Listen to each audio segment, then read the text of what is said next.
She ditched our engagement dinner to go clubbing, then got tagged in a photo with a man's arm around her waist. She said I was overreacting and demanded an apology, until her dad saw the picture, went silent, and told her to pack her bags. Hey Reddit, I thought I understood my fiancé. Turns out I didn't know a damn thing. One engagement dinner, one missing bride, and one Instagram story later, everything blew up. But before we get there, let me start from the beginning. I'm a journeyman lineman for the regional utility, which means I spend most of my days climbing transmission towers and running high voltage line in whatever weather the season decides to throw at you. One rule on the job: observe, assess, act, in that order. Because at 300 feet, a mistake doesn't give you a second chance to learn from it. After enough years of doing this, that stops being a work thing. It just becomes how you process everything. Follows you home like a dog. I tell you that because it explains why the next 8 months looked the way they did from my side. Not slow, not oblivious, just patient. Her name was Nadia. We met about 3 years before all this, at an outdoor concert through a mutual friend who'd been low-key trying to get us in the same room for, I don't know, months probably. She was magnetic. Not in a trying to be magnetic way, just naturally. Warm. Actually funny. The kind of person who makes whoever she's talking to feel like the most interesting person in the room. I liked her immediately. By year 2, she'd moved into my apartment. I'd bought it young when the neighborhood was still affordable, had it in my name. I covered the bigger costs. She handled her car note, loans, half the utilities. I never kept a running score of any of that, because that's not how I wanted to run things. You carry what you can carry. We were good together. Genuinely good. And I want to be clear about that because this story doesn't really make sense without that context. It wasn't a situation where I was half in and missed obvious signs. I was completely in. That's honestly part of why the next part took me a minute to process. Anyway, I proposed in November. State Park, 2 hours outside the city, a ridge trail she'd been talking about since basically our first year together that we kept putting off for one reason or another. I'd had the ring in my jacket pocket for almost 3 weeks before that day, just waiting for a moment that felt real instead of staged. At the top of the ridge, with the valley going gold and everything quiet, I asked her. She cried. Actual tears, not performance, just immediately overwhelmed, and that was a good thing to see. She called her mom before we even got back to the car. Had it on Instagram inside of 10 minutes, which I thought was funny at the time. We set October 12th as the wedding date, about 11 months out. First week of the engagement, we opened a joint savings account strictly for wedding costs. Deal was, we'd both contribute monthly, let it build, and I'd front vendor deposits on my personal card for the purchase protection. We'd reimburse from the joint account as it grew. I put in $18,000 over the following 6 months. Nadia put in $4,000. The income gap between us made that split make sense, and neither of us made a big deal of it. Between both contributions, we had $22,000 sitting there, earmarked for exactly one thing. For like 2 months, it was exactly what it was supposed to be. Excited. Making lists on weekends, visiting venues, developing way stronger opinions about floral arrangements than either of us expected. Then Lexi showed up. Lexi worked at the same event coordination firm as Nadia. I'd heard the name maybe twice before the engagement, both times just in passing. Then, suddenly, she was in every weekend plan. Girls' night Thursday, brunch Saturday, some rooftop thing Sunday. Always Lexi's orbit. Always somewhere a tier above where Nadia would have normally spent a casual weeknight. I didn't have a problem with Nadia having friends. That's not who I am. But I noticed things, the way I always notice things. When she came home from these outings, she was consistently short about them. Not hostile, just closed. Where'd you go? Someplace on 5th. How was it? Good. Who was there? Lexi and some people. Every conversation the same tight shape. Question, 2-word answer, redirect. You'd think someone who'd had a genuinely great night out would want to talk about it a little. She never did. The conversation would deflate almost immediately, and she'd disappear into her phone or the kitchen, and that was the end of it. Her phone started living face down on every surface. Screen angled away whenever it buzzed at dinner. New expensive pieces started appearing. Not department store stuff, actual pieces with real weight to them. And once, a hotel keycard sat on the corner of the dresser for about 20 minutes before she spotted it, moved it to her purse, and kept walking like it had never existed. None of that was proof by itself. Together, it had a shape. Her engagement energy flatlined around the same time. Early on, she'd been the one pushing on venue callbacks, following up on photographer availability, texting me links to caterers she liked. Then, somewhere around month 2 of the Lexi era, she just stopped. If I brought something wedding-related up, she'd engage for maybe 2 minutes and then redirect. Not hostile about it, just like it had stopped being something she thought about when she had quiet space in her head. I also noticed she started using this specific tone when I asked about the Lexi outings. Not annoyed, not caught off guard, almost rehearsed. The same two-word answers every time, same redirect pattern. It was the kind of consistency that you only get when someone's practiced the response. The week before the engagement dinner, she came back from lunch with Lexi in that mood I'd learned to read by then. A little untouchable, a little above it all. I told her the dinner was formal. She said, "This dinner is really for my family. Your side just needs to show up and smile." Just like that, like she was thinking out loud. I looked at her for a second, said nothing, filed it away with everything else. The picture was almost complete. The math was simple. 18 from me, 4 from Nadia, total 22,000. No vendor deposits had been pulled from the joint account yet. I was fronting those on my card, and we'd reimburse from the pool as it filled. We hadn't started reimbursing yet. We were letting the account build before we touched it. 6 months since the engagement. Expected balance when I pulled it up on a Tuesday evening in May. 22,000. I saw 11,000. I sat with that number for a full minute, then 2 minutes, just kind of staring at the screen in the kitchen, running the math over and over because I thought maybe I'd miscalculated. But the math was simple. It was 22,000, it should still be 22,000, and it was 11,000. I opened the transaction history and went through it line by line. 6 bank cash withdrawals over a 47-day window. Not ATM pulls, actual branch withdrawals. The kind where you show up in person, stand at a teller window, and walk out with an envelope. 3 were $2,500. 2 were $1,000. 1 was $1,500. Together, exactly 11,000. Every single one in the past 2 months. No vendor invoices attached. No records in the shared folder we'd agreed to maintain. Just cash, gone. I brought it up that evening. Voice flat. Not angry, just direct. The account is down 11,000 from where it should be, and I need to understand where that went. Nadia said brideside expenses, dress alterations, hair trial, makeup trial, bridesmaid gifts, shoes. Said she had it all in a spreadsheet and would send it by the weekend. Weekend came and went. Nothing. Monday I asked again. She forgot. Would do it that night. Nothing. Wednesday I asked one more time. That's when her voice went sharp and certain without warning. Why are you interrogating me? You think I'm taking money? I hadn't used either of those words. I'd asked for receipts. She jumped to taking money all on her own. I noted that. Said I just wanted documentation for 11,000 in cash withdrawals. She said she'd already told me she'd show me, that I needed to stop bringing it up, and that treating her like a suspect every time she spent money was definitely the kind of controlling behavior she'd been talking about with Lexi. There it was. Controlling. That word was going to carry a lot of weight in the months ahead. It's a pressure tactic. Works on guys who'll back down from a legitimate question rather than risk the label. I didn't back down. I didn't escalate either. I just kept asking at the same flat temperature every time, and I noted every conversation where she said no. The spreadsheet never came. Over the next couple weeks, I asked 4 more times. Different days, different approaches, trying to stay calm and direct each time. Every single time, I got some rotation of the same deflection. She was busy. She'd get to it when she had a free afternoon. I needed to trust her. And always, at some point in the conversation, that word, controlling. It works on guys who care more about not being labeled than about getting a straight answer. I didn't care about the label. I cared about $11,000 in cash withdrawals with no paper trail. I built a private folder on my phone, photographed all the bank statement pages, wrote down every conversation where I asked and she deflected, specifically what she said, because when something finally breaks open, the language always matters. It tells you what the person was actually protecting. Actually, back up. I should mention something that happened around that time. There was a weekend trip that appeared on the Friday it was already happening. She was already packed, already heading for the door when she mentioned it. Like a last-minute heads-up is the same thing as asking. Said it was a bachelorette for someone from Lexi's circle. I had absolutely no memory of any bachelorette planning coming up in the month since they'd gotten close. No name, no date, nothing.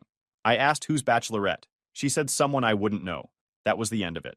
I added it to the folder. The folder was getting full. Dates, dollar amounts, deflection patterns. I still didn't know exactly what I was looking at, but I knew what it wasn't. It wasn't nothing. I gave it until the engagement dinner, 2 weeks out. Both families coming. A real milestone. I told myself, let the dinner go the way it's supposed to go, and then the following week I'd sit her down with the printed statements in front of us and make her account for every dollar. One last shot at being straight with me before I started acting on what the picture was telling me. I wanted to be wrong. I genuinely did. She didn't give me the chance. The reservation was for Thursday evening at 7. Wait, the dinner was the Thursday. I keep saying that, and I want to make sure I'm being clear. Proposal was November. This dinner was the following spring, roughly 6 months in. Thursday, not the weekend, a weeknight. Private room at a restaurant downtown. The kind of place that says curated on the menu without irony. I'd booked it 8 weeks out because 13 people were coming, me included, 14 with Nadia. And this wasn't a casual dinner. 2 families sitting down together to acknowledge they were about to be connected. My parents flew in the day before. My older brother Garrett drove 4 hours. Danny was there. Ray and Carol came with 2 longtime family friends. 4 mutual friends rounded out the room. I got there at 6:40 in a suit I'd had tailored 3 weeks earlier, specifically for this occasion. Greeted both families as people arrived, helped get everyone settled, made sure the room felt right. My dad shook my hand at the door, and my mom grabbed my arm and said something about how proud she was. I'm not going to get into all of that, but I was genuinely glad to be there, genuinely present, because on that particular evening, I still had enough of a picture of a working future in my head to want the night to go well. I wanted it. That part is important. 5 minutes before 7, I checked my phone. Nothing from Nadia. Fine. She said 7. 7 came. Door stayed closed. The table had the energy it should have. Both sides of the family warming up. Bread arrived. Someone ordered wine. Appetizers came out. Then, at 7:08, Ray looked at his phone and smiled at the room. Nadia had just texted him. 5 minutes out, little bit of traffic. He read it loud enough for everyone to hear. You could literally feel the table relax. Carol put her hand on Ray's arm. My mom picked her menu back up.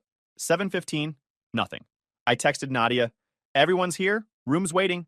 Read immediately. No response. I called. Voicemail. Waited a few minutes. Called again.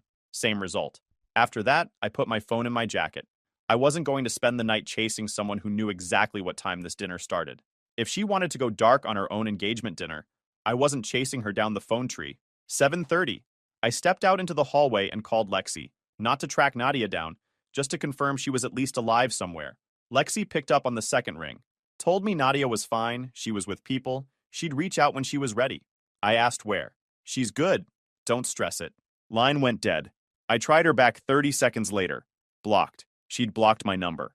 Danny's account she hadn't touched. I stood in that hallway for maybe 15 seconds. Then I went back in and sat down.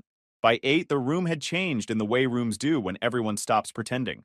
People started refilling their own water glasses just to have something to do. Ray was checking his phone with a different look than when he'd read the 5 minutes text aloud. My dad had stopped looking at the table entirely and was just watching me, steady, waiting to see how I handled it. Danny was to my left, still, ready. Then his elbow found my arm under the table, and his phone slid over without a word. Lexi's story had gone up while we were sitting there. Danny had followed her back when she was just some coworker Nadia mentioned occasionally, and had never gotten around to clearing it. First slide, champagne flutes. Caption, upgrade season. No broke vibes at the Grand View. Then a lobby. Grand View Resort and Spa, tagged. 2 hours east. Nadia front and center in the dress she'd told me 3 days ago she was saving for tonight. She'd mentioned it twice because she wanted it to be right for this dinner. Hair done. Full smile. The kind you only get when you're exactly where you want to be. Rooftop bar next. Lexi, 2 other women, 3 men. One guy's arm settled around Nadia's waist, like it had been there long enough that neither of them was still thinking about it. Nadia's hand, flat on his chest. Tagged again. Final slide. Group selfie. Lexi's caption, she deserves this night afar.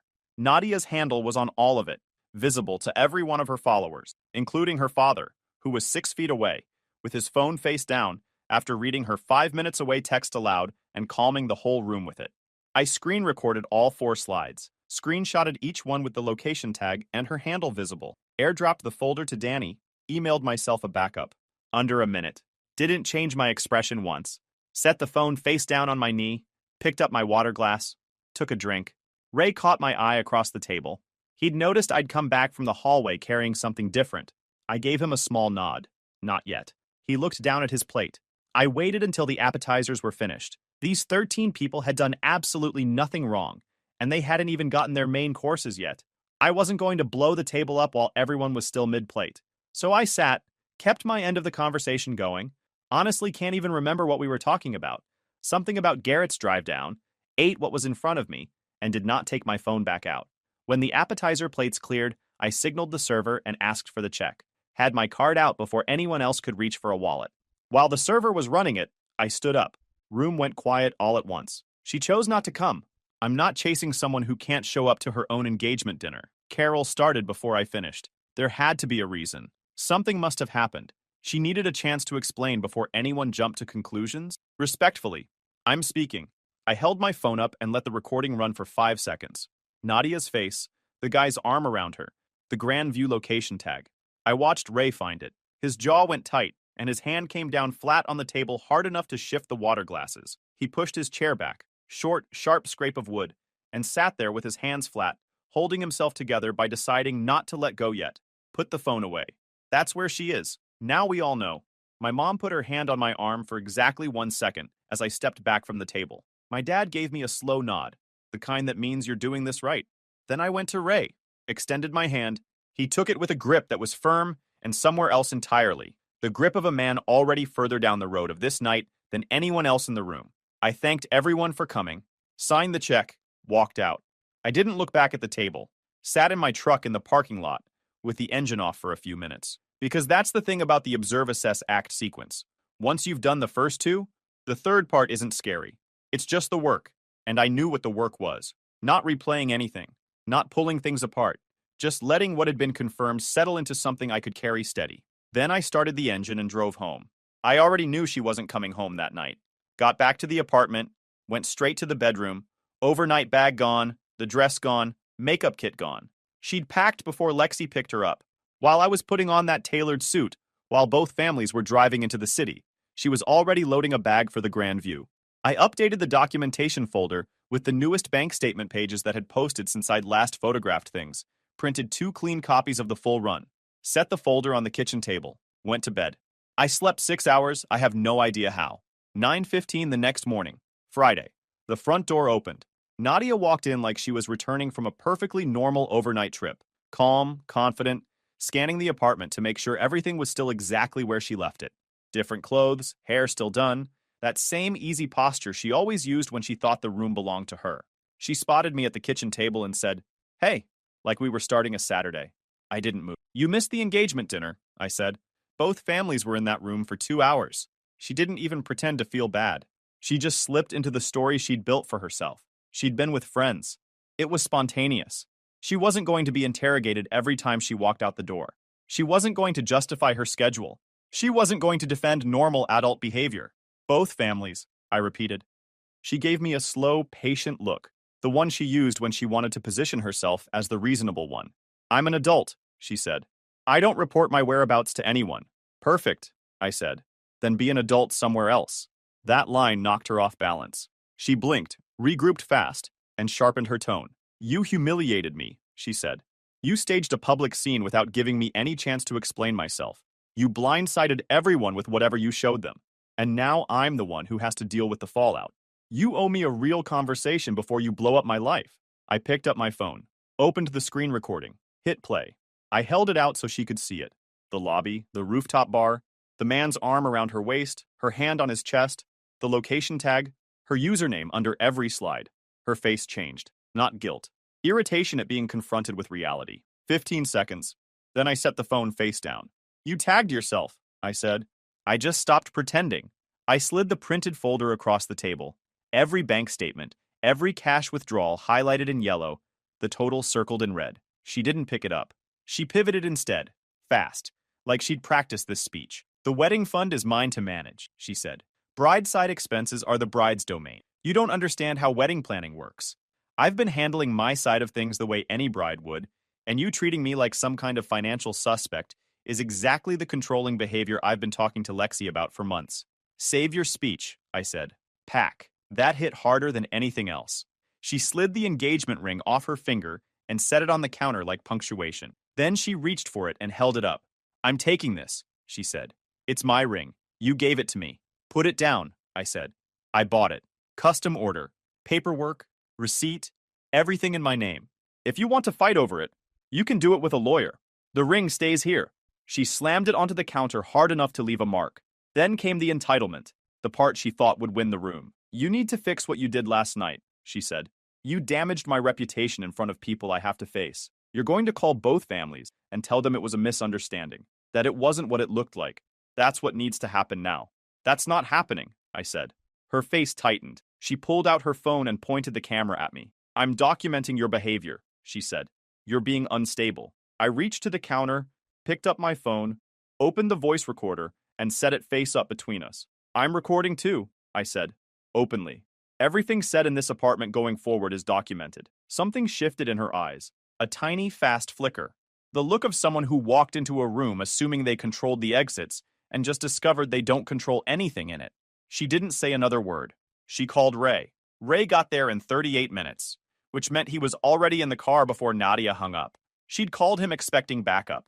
What she didn't calculate was that Ray had spent the entire night sitting with the lie she'd made him read out loud in front of 2 families. Ray had not come to mediate. He walked through the front door without so much as a hello, did one hard scan of the room, Nadia first, then me, and kept moving forward. His face was doing something quiet and cold, the kind of anger that stops shouting hours earlier and condenses into something worse, something with patience. I didn't say a word. I just picked up my phone, played the screen recording once, then set it face down. Opened the folder, placed the bank statements on the table where he could see them, without me explaining a thing. Ray stood there looking at the pages for a long moment, hands at his sides, shoulders tight. Then he lifted his eyes to his daughter. "You lied to me while I was sitting at that table." Nadia launched into her defense instantly. Too fast, too polished. "Dad, it was one night. I was overwhelmed. The pressure, the expectations, the engagement planning, everything has been too much. I just needed a minute. I panicked. I'm sorry, okay? I didn't mean for any of this to be..." Ray cut straight through her scramble.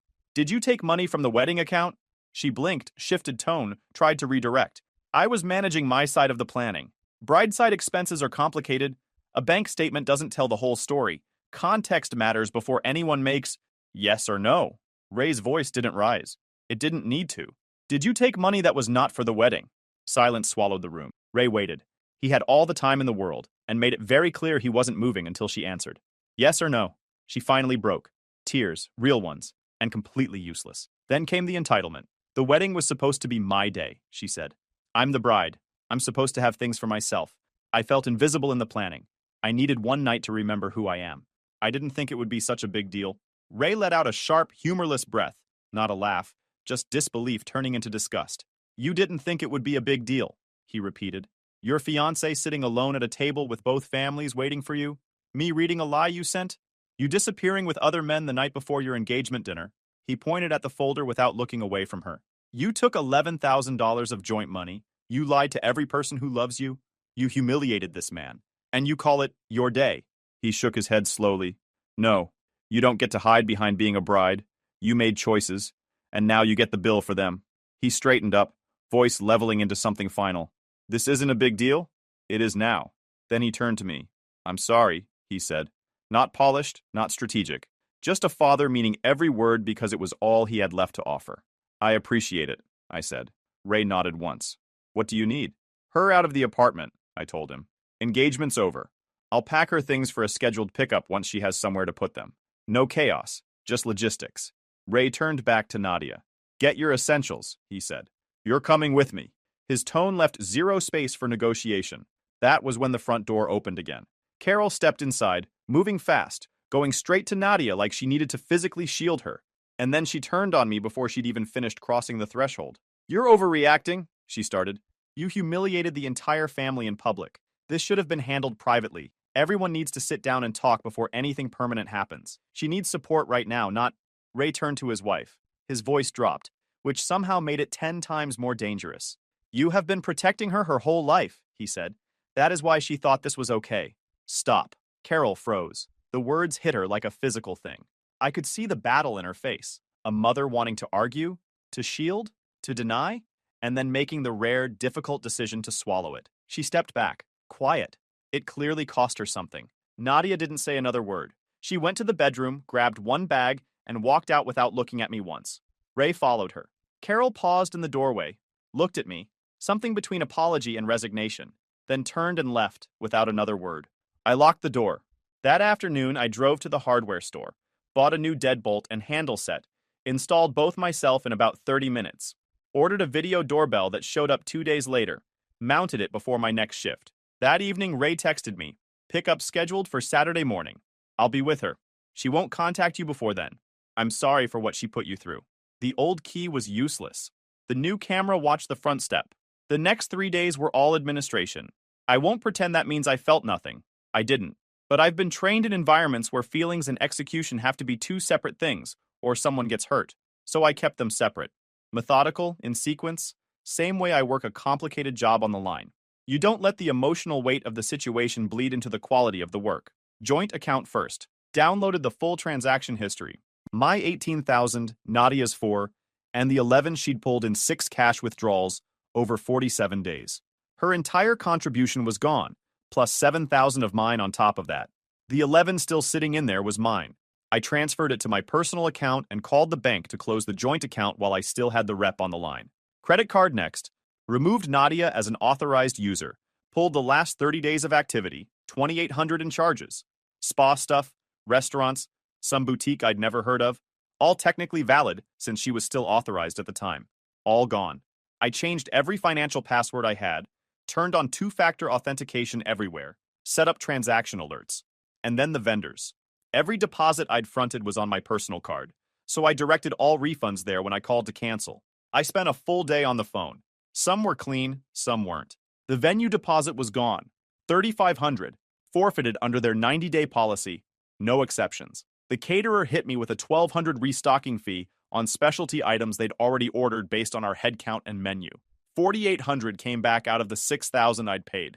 Everything else, photographer, DJ, florist, cake, invitations, came back in chunks, some cleaner than others. Total paid to vendors, 16,330. Total recovered, 10,730. Total lost, 5,600. Every confirmation number logged. Look, it stings, but I knew what staying in it would have cost me, and it would have been more. Saturday morning, Ray arrived in his truck. Nadia stayed in the passenger seat. I'd packed her stuff up the night before, stacked everything by the front door. I carried each box to the truck, while Ray held the tailgate. Neither of us said much. When the last box was loaded, he shook my hand once. Nadia got out long enough to grab a bag off the step and didn't look at me. Ray gave her a look I didn't need explained. She got back in without a word. They drove off. I went inside and closed the door. The following week, I sent one written message to both families and to 4 mutual friends who'd been at the dinner. Short. 3 sentences. Engagement over, handling it professionally, documentation available privately for anyone with genuine questions. Then I blocked Nadia on every platform and turned on filtering for unknown numbers. I didn't post anything online. Didn't respond to whatever started circulating once Nadia's version of events got moving. And it did get moving. Fast. Within a week, Garrett was telling me people were getting a specific story. That I'd been controlling throughout the relationship, that I'd staged a public humiliation over nothing, that she'd finally seen who I really was. The word controlling doing all the heavy lifting, which, same word she'd been using on me for months every time I asked a reasonable question about 11,000 missing dollars. She'd been sharpening it on me for a long time. Now she had a bigger audience. A few people reached out directly. The sincere ones, people who'd actually been in that room and seen what happened, got the documentation quietly and said nothing more about it. Others were clearly running point for Nadia, asking questions in a way that told you someone had briefed them on exactly what to probe for. Those I ignored entirely. I had no interest in a public argument I'd already won privately. The documentation existed. The people who mattered had already seen it. The ones who wanted to believe her version were welcome to it. That's their right. 3 weeks after the dinner, Danny texted me a screenshot on a Wednesday afternoon. I was eating lunch in my truck between jobs. A turkey sandwich, if that matters. Radio was playing something I didn't recognize. When it came through, a woman in Lexi's extended social circle had forwarded it to a mutual acquaintance who'd passed it to Danny. It was a group chat thread from the day of the engagement dinner. The thread didn't start that night. It started that afternoon, 2:47 p.m. to be exact, long before either family sat down at the engagement dinner. Lexi opened with, "He's going to call when she doesn't show. Don't let him control you tonight. Just ignore it." Hours later, as the dinner was already underway, the thread picked up again. Lexi, "His calls are coming in, LOL, just ignore Nadia. He'll get over it. Let him, unknown, upgrade season for real, LOL. Lexi, no broke vibes at the Grand View. She deserves this." Lexi had been coaching this since mid-afternoon. "Don't let him control you tonight." While Ray was reading 5 minutes away aloud and settling the whole table. While my mom sat with her hands folded. While I ate dinner and waited for everyone to finish before I stood up and said one sentence. Nadia had watched my calls come in, seen my name on the screen, and typed, "He'll get over it." Not conflicted, not guilty, done. This wasn't a woman who made a bad call on a hard night. This was a plan, built that afternoon, coached by a co-conspirator, executed while both families sat in a private room waiting for her, mocked in real time, celebrated like a win. The receipts were in my folder, had been for months. Texted Danny one word, noted, put the phone in my pocket and went back to work. That evening, I shared the screenshot privately with my dad, with Garrett, and with two mutual friends who'd been at the dinner and were already fielding Nadia's version of events. Both of them went quiet when they saw the afternoon timestamp, the one that proved this wasn't a bad night, but a plan someone built out hours before it happened. Neither one defended her after that. Word came back through Garrett over the following weeks. Nadia had moved back in with Ray and Carol. Garrett heard through mutual connections that Lexi had created distance fast once the fallout traced back to her account. Apparently, the smart play was to let Nadia absorb all of it alone, which, yeah, tracks. A friend of Danny's told him the guys from the Grandview had walked away entirely once the full picture got out. From what Garrett was hearing, the social thing Nadia had built over 3 months came down in about 2 weeks. But there's one thing I never actually figured out. That unknown number in the group chat, the one who sent upgrade SNN for real LOL at 758. I still don't know who that was. Probably someone from Lexi's world with no real connection to any of this. Probably nothing. But it's always sat in the back of my head a little weird that there was a fourth person in that thread, and I never identified them. Anyway, 4 months after the engagement dinner, the doorbell camera notification lit up on my phone on a Saturday afternoon. I looked at the preview, Nadia's face on the front step. I'd been seeing someone for about a month by then. Nothing heavy yet, just early and good and easy. Word had gotten back through the mutual network somehow. I opened the door and stayed in the frame. She looked different than the woman who'd walked in confident the morning after the Grandview. That version was gone. What was at my door had been losing an argument with herself for 4 months and looked like she knew it.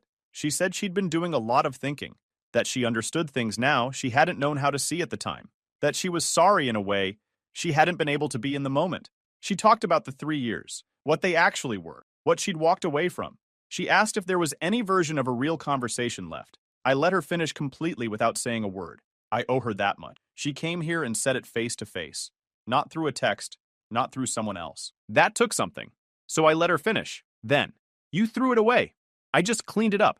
I closed the door. The camera recorded her standing on the step for 83 seconds. Then she walked back to her car, reversed out, and left. I went inside. Texted the woman I'd been seeing. Dinner tonight? She responded before I even set the phone down on the counter. Got changed. Left. Didn't look back at the door. Observe. Assess. Act. In that order. Every time. If you enjoyed this video, please hit that subscribe button. It really helps the channel and help us bring you more and better stories. Thanks.